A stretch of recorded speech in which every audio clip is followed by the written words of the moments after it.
spiritual cardioversion. Allah can literally take a dead spiritual heart, and I'm saying literally, and bring it back to life.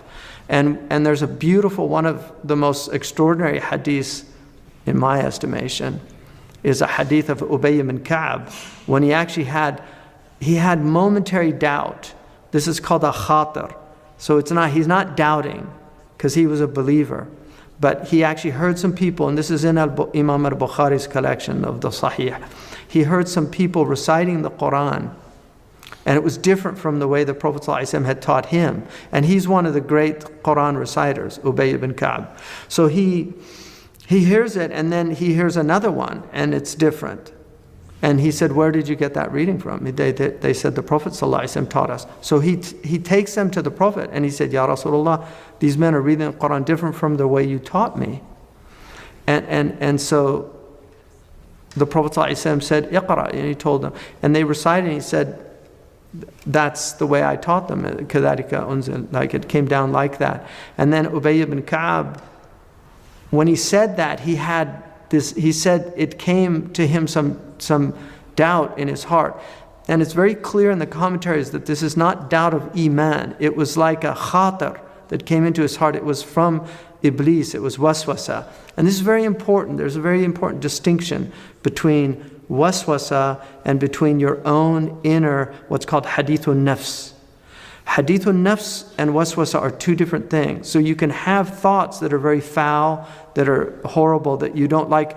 These, you should see them, and I mentioned this earlier, Dr. Cleary talked about the uninvited guest and the host. You have to distinguish between the thoughts that are uninvited into your heart.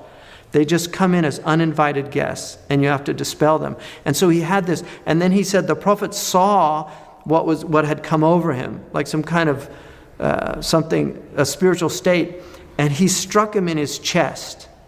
And he said, it was as if I saw God before me in complete awe.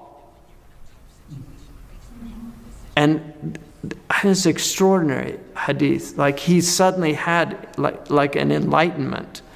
And he's one of the most important people for transmitting the Quran. But the Prophet did a type of, like a type of cardioversion, a spiritual cardioversion on him, which is quite stunning. The Prophet ﷺ also, a man once came to him complaining about his heart, and the Prophet put his hand on his heart, and he said, Innaka maf'ud, you have some heart trouble. And he said, go to Al-Harith ibn Kalada, who was the great Yemeni physician who'd studied in Jundashapur in Iran with the traditional, he studied in the medical school in Persia. So he was one of the few Arab doctors. So the Prophet, I think, was like he was doing like a echocardiogram with his hand, and then referred him to the specialist, sallallahu alaihi wasallam. In any case, make the Quran the spring of my heart. It's such a beautiful dua. Bring my heart to life with this book. Wa nura sadri, and make it the light of my breast, of my chest. Make it the light of my chest. Alam nashrah laka sadrak. That there's an inshirah, and nur, as you know, spreads out. So make it this radiating light within my breast. وَجِلَاءَ حُزْنِي, there's also a riwayah, جَلَاءَ حُزْنِي, and the difference between the two is subtle, but it essentially has the same meaning. If it has a fatha, جَلَاءَ حُزْنِي, then it's kashif. It's to yakshif, to uncover. If it's jila'a huzni, then it's the mudhib, it's the dhahab, it's the to make it go. So one is to uncover, the other is to make it go. So they essentially have the same meaning. So that you'll see that both related. Jila'a huzni wa jala'a huzni wa dhahaba hammi, and the removal of my anxiety. And hum is very interesting because the Prophet ﷺ said, Al-hammu nusf al-haram, that stress, and this is what I really think this word, if we translated it today, would be stress. That's the word we use. Hum is whatever's preoccupying you. It's what's really troubling your mind.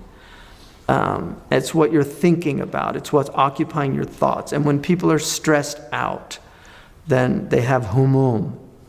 So the hum is the Prophet ﷺ said, Al-hammu nusf al-haram. Stress is half of aging. And you can see people when they go through very stressful situations, you can see them within 1 year, it's as if they've aged 10 years. Many people have seen this and experienced this. People's hair turns gray, they go bald just from so much stress. So stress really can age people. And that's the releasing. I mean, we know all now about free radicals and all these things, but the Prophet ﷺ was really a stress-free individual because he had complete trust in Allah subhanahu wa ta'ala, and because this dua, which he recited often, was answered, obviously. So the Quran would remove his hum.